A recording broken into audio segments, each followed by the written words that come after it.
Guys, ito si ate Habang nasa dagat kami at nangunguha ng pagunhason, nadaanan namin si ate na nandito na sa dagat. Marami na siyang kuhang suwaki. Guys, ayan hello. Hello. Tingin ka naman sa camera. Say hi. Hi. Ayan. Galing na ate manguha ng suwaki, guys. Binibinta mo rin po ba to? Opo. Ayan guys, ang galing din ni ate manguha, siya lang mag-isa niyan. Minsan tawag nito yung sinisisid mo pa yan, di ba? Opo. Ayan guys, malaki ang dagat. Pag high tide daw, sinisisid din to ni ate.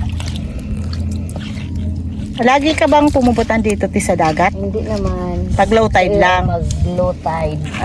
Ayan guys, ang daming nakuha ni ate. May mga sahang. Ayan, ito yung sahang Yan. Ayan guys. Ito, Ayan, ang daming sahang Ayan guys, Doon na kasi ito nakukuha doon sa may malalim na parte ng dagat. Ayan guys, Ang daming nangunguha ngayon dito ng suwaki kasi season ngayon ng suwaki guys. Ayan Ito na yung mga ni ate, pinapatihaya muna niya dito sa may para mamaya pag kuha niya ng laman, hindi na matubig. Di ba te? Opo. Ayan. Ayan guys, na ni ate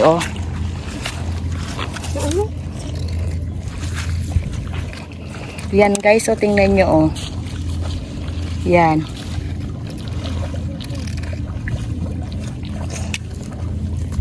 Sa ganyan te, magkano po bintahan mo? 70. 70. Di nakakailang kang buti ng ganyan te? Minsan 4. Di okay na sa 4, 4 times 7, 280. Tama ba ako te? 280, di ba? Opo. Tapos may ka na te, libreng pang ulam pa. Opo. Libre na ulam. Libre na ulam sa 280. Yun na po ba te ang pinakamataas mo na Yan nakukuha? ang pinakamataas ko pag maraming suwaki. Ito lang ang kaya ko. Mag-isa mo lang yan te. Opo. Yan guys, tingnan nyo ang taba ng laman ng suwaki. Ayan, ito pa yung mga sahang May nakita ko din siya. Yan guys, ito yung sahang pa na mga nakuha ni ate Ayan guys, Yan, ito yung laman ng suwaki. Alam nyo guys, masarap ang laman nito. Makatas to, manamis-namis. Ayan. Kailangan lang talaga pag nandito sa dagat, kapag may hubas guys, pag pumunta ka ng dagat, panigurado, pag uwi mo may libreng pang ulam na, di ba te? May libreng pang ulam na, may pambigas pa, di ba te? Di ba te? Hindi lang bigas. Pati kape. Na pala yung guys, package deal na. May pambigas na, may pangkape pa, may ulam na, di ba? Saan ka pa doon? Pag nakatunganga ka, wala ka. Opo, mag-stick ka lang sa bahay, wala kang aantayin kundi nga maghapon, di ba te? Minsan, pangbaon din ng anak ko pag nag-aral.